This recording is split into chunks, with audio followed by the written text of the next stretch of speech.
Welcome to Violin Adventures number 248. In this episode, we finish up our 1800s violin. Hope you enjoy.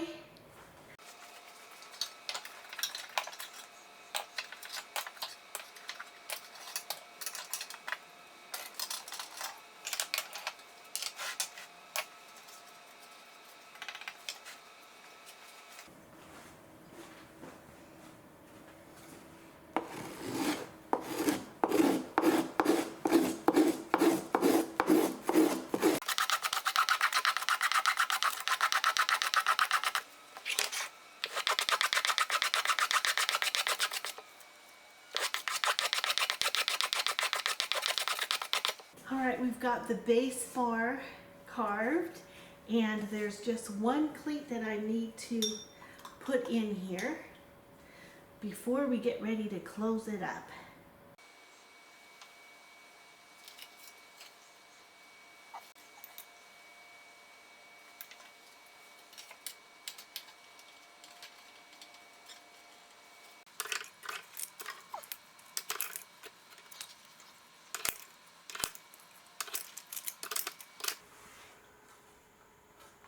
We've got the inside done here with a nice new bass bar, and the two cleats are in.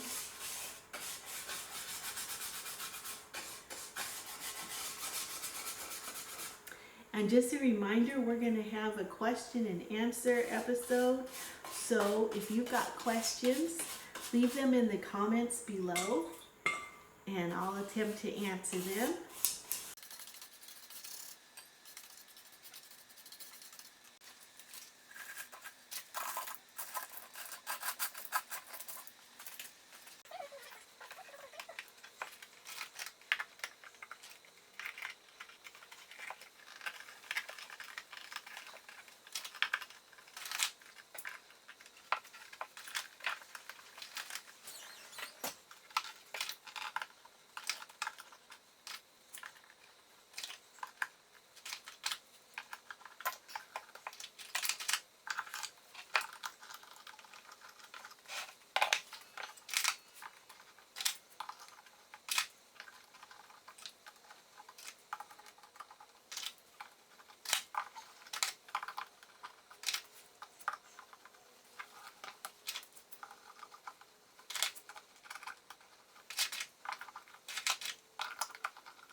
Okay, here's our Baroque violin.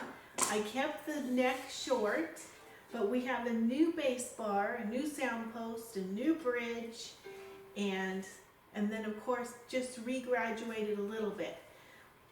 As I was setting this up, another good thing about the shorter neck is this could be good for someone with smaller hands too, like a 7/8 violin. But let's see what it sounds like.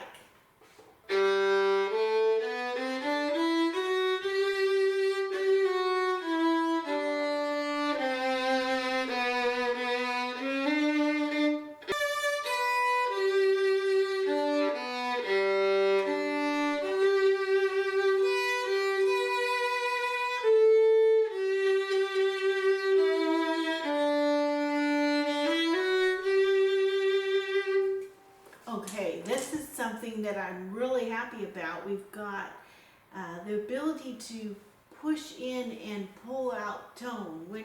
This, I can play into this violin. It's very fun to play. And it has such a nice, warm, beautiful tone.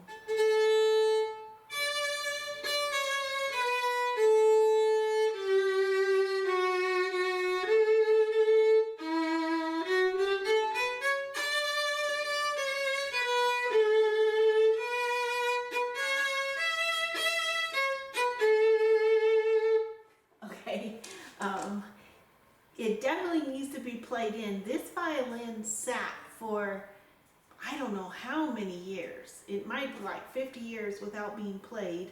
And then, of course, we regraduated and redid the top so much. So it needs to wake up, but it's got good tone now. So as it wakes up, it's going to improve.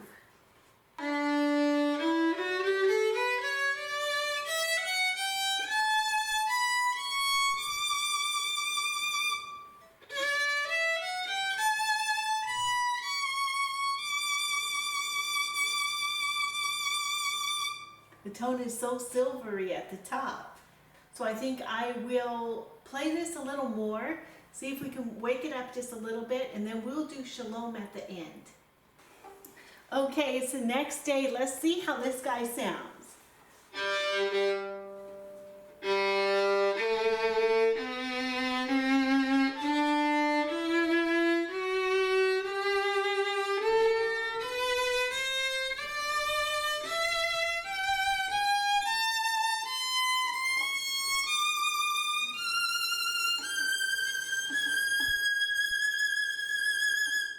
Okay, yes, it's getting that bigness that I really like. So big, full tone. And up in the high register, it just sings. So I'm very pleased.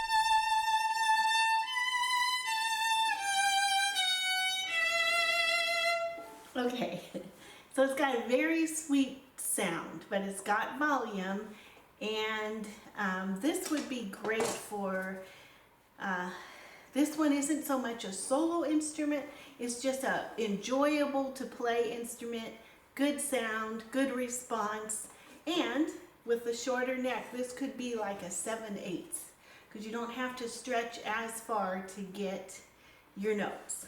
Here's a little peek at the professor making his varnish.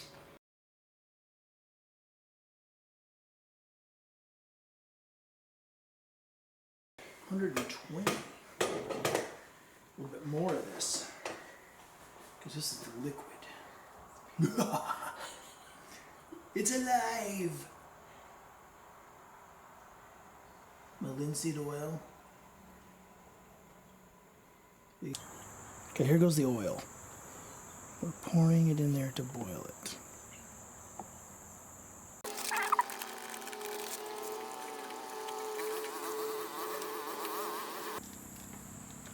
And maybe it's because it's... I'm just gonna get you. Time for a story. All right, we're reading in Famous Violinists, and we're going to read about Camilo Savori. So I'm reading on page 154. Although several violinists endeavored to copy Paganini's style, or at least to learn as much as possible from hearing and seeing him play, there was only one, excepting Caterina, who received direct instruction from him and on whom his mantle was said by his admirers to have fallen. That one was Camilo Savori, born in Genoa, June 6, 1817. The connecting link between Savori and Paganini began very early. Indeed, it is said that the excitement of his mother on hearing Paganini play at a concert caused the premature birth of the future disciple of the great artist. Marvelous stories are told of Savori's infancy. At the age of 18 months, before he had ever seen or heard a violin player, he continually amused himself by using 2 pieces of stick after the manner of the violin and bow and singing to himself. At 2 years of age, the account continues, he cried out lustily for a violin, and when his father, reduced to submission by the boy's importunity, bought him a child's violin, he at once began to apply himself morning, noon, and night to practicing on this instrument, and without any aid he was able in a short time to play many airs he had heard his sisters play or sing. His renown spread throughout Genoa, and he was invited everywhere. He was placed upon a table to play, and he was frequently called upon to perform before the king and the queen. He must have been a most willful and embarrassing child, for the account goes on to say that he would not enter a church unless he heard music. But on the other hand, if he did hear music, he insisted on going in, or else he would scream and make a terrible scene. These anecdotes, told by an effusive admirer, seem rather ridiculous, but when Paganini visited Genoa and Savori was 6 years old, the virtuoso took a great deal of interest in the little fellow and gave him lessons. He also wrote a concerto for him and 6 short sonatas with accompaniment for guitar, tenor, and cello, and these the young artist soon played in public. In 6 months, Paganini left Genoa and desired to take his young pupil with him, but this was not allowed by the parents, and Savori was placed under the tuition, and it goes on to explain he had about 3 teachers, and that one was teaching him expression, another was teaching technique, and another was teaching composition. Then, in 1839, his concert tours began, and he ended up visiting Germany, Russia, Belgium, Paris. Then he went on to England, and then to America, to Mexico, to South America. And while he was in South America, he contracted yellow fever. He went back home and then again traveled to Britain, Switzerland, Germany, Spain, and so forth.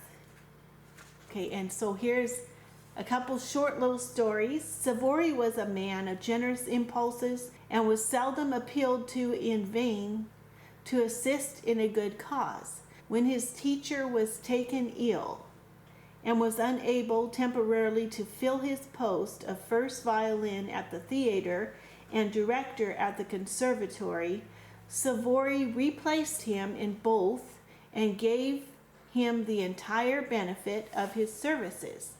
After 2 years, the teacher died, and Savori still held the 2 places an entire year for the benefit of the widow, until a situation was procured for her which enabled her to live without further assistance. At one time, Savori felt that the instrument which he played was not so perfect as to satisfy him. He asked Paganini to sell him one, and the reply was, "I will not sell you the violin, but I will present it to you in compliment to your high talents." Paganini it was 1840, in a deplorable condition and could hardly speak. He signified a desire to hear his pupil play once more. And Savori, withdrawing to a room a little way off, so that the sound of the instrument would not be too loud, played whatever Paganini called for. About 2 weeks later, Paganini died. Savori went on to continue to play for about 20 more years and eventually died in 1894. And that's the end of Savori. Next time we'll hear about another violinist. Freddie wants to chat. Hi, I'm Freddie, and I'm so excited because one of my friends out there, his name is Mr. Johnny,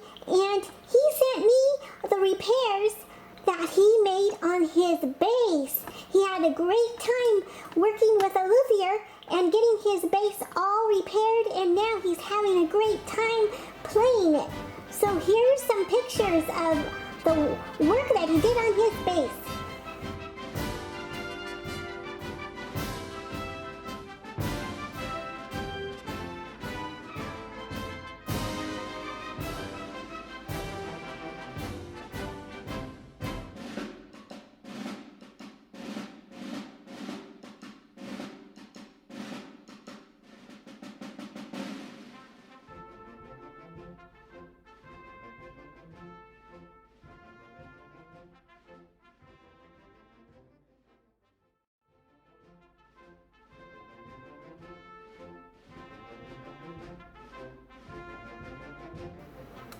Wow, thank you so much for sending those pictures. And don't forget to send me the projects you're working on. See you next time. Bye. The Hebrew Minute. Lo b'chayil velo b'koach ki im baruchai amar Hashem zavaot. Not by might or strength, and not by power, but surely by my spirit, says the Lord. And this is also the one who gives us our breath, of hosts, the host of all things, the whole universe. If you know where this is found, please leave it in the comments below. Here we are, a warm summer day. It hasn't cooled down quite yet. We're still in the 80s during the daytime. Leaves are still really green. Well, let's go inside and see what's going on. Here we are in the shop. And here's our beautiful violin from the 1800s, looking really nice and handsome. And just a reminder, in our next episode, we hope to do a question and answer episode. So if you have any questions, please put them in the comment section below or send me an email. Thank you so much for watching. Thank you for your wonderful comments. Thank you to the new subscribers. And until next time, bye.